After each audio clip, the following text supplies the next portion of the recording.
आप देख रहे हैं इंडिया टाउन न्यूज, भारत की बात। नमस्कार, स्वागत है आपका इंडिया टाउन न्यूज में। मैं हूं आपके साथ संजना कुशवाहा।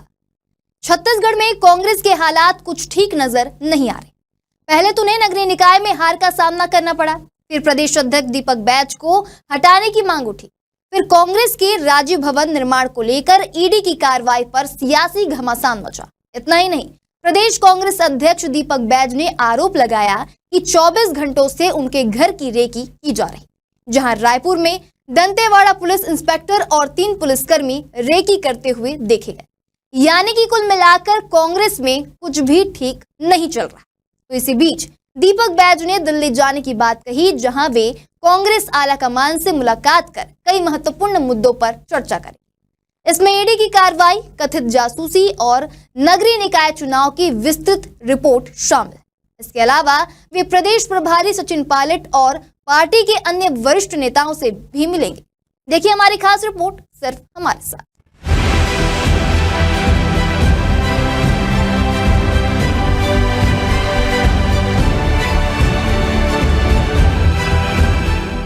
दीपक बैज ने दिल्ली जाने की बात पर आगे कहा कि ईडी की कार्रवाई राजनीतिक दबाव में की जा रही है। उन्होंने बताया कि कांग्रेस कार्यालय में समन भेजा गया और प्रदेश महामंत्री मलकित सिंह गैदू से 2 दिनों तक पूछताछ हुई।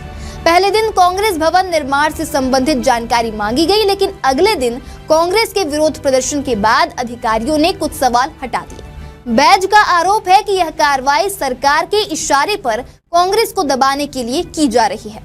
दीपक बैज ने पंचायत चुनाव को लेकर भी सरकार पर गंभीर आरोप लगाए। उन्होंने कहा कि चुनाव के दौरान सरकारी मशीनरी का दुरुपयोग हुआ और कांग्रेस समर्थित विजेता सदस्यों को धमकाया गया।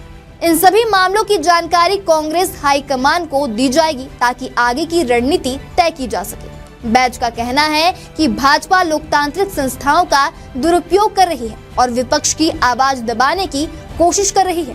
कांग्रेस इसके खिलाफ आंदोलन करेगी। तो वहीं दीपक बैज ने आरोप लगाया कि उनकी जासूसी की जा रही है। उन्होंने कहा कि उनके घर आने वाली गाड़ियों के नंबर गार्ड से नोट कराए जा रहे हैं, उनका मोबाइल सर्विलांस पर रखा गया है और उनकी कॉल डिटेल्स की निगरानी हो रही है। इसी तरह पूर्व मुख्यमंत्री भूपेश बघेल ने भी दावा किया था कि सभी विपक्षी नेताओं की जासूसी की जा रही है। बैज की इस यात्रा के दौरान छत्तीसगढ़ कांग्रेस में संगठनात्मक बदलाव पर भी चर्चा हुई। पार्टी सूत्रों के मुताबिक कांग्रेस आलाकमान छत्तीसगढ़ में नेतृत्व परिवर्तन और संगठन में बदलाव पर विचार कर रहा है। तो इसी बीच दीपक बैज की रिपोर्ट इस प्रक्रिया में अहम भूमिका निभा सकती है।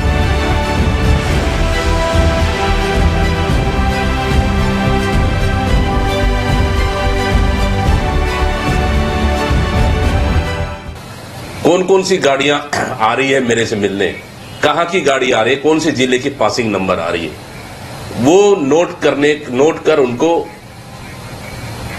अवगत कराने को निर्देशित कर दिया गया है। मतलब कुल मिलाकर जासूसी और निगरानी अभी भी खत्म नहीं हुई है सरकार का, बल्कि उसे और बढ़ा दिया गया है। इससे बड़ा दुर्भाग्य क्या हो सकता है। मैं प्रदेश कांग्रेस का अध्यक्ष हूं। इस मसले को लेकर रिपोर्ट तैयार कर रहे हैं और हम लोग प्रारंभिक रिपोर्ट भेज दिए हैं और फोन के माध्यम से अवगत करा दी है और जल्दी ही रिपोर्ट आज तैयार करेंगे और भेजेंगे। और स्वयं मैं भी बहुत जल्द ही दिल्ली जाकर इन सब मुद्दों को लेकर हाईकमान से चर्चा करूंगा। कुल मिलाकर दीपक बैज की दिल्ली यात्रा से राजनीतिक हलचल बढ़ गई है। माना जा रहा है कि उनकी रिपोर्ट के आधार पर कांग्रेस आलाकमान कुछ बड़े फैसले ले सकता है। तो वहीं प्रदेश में चुनाव के बाद से ही नेतृत्व परिवर्तन और संगठन में बदलाव की चर्चा चल रही है।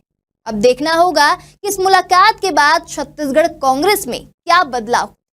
हम आपको सारी अपडेट देते रहेंगे। देखते रहिए इंडिया टाउन न्यूज, भारत की बात।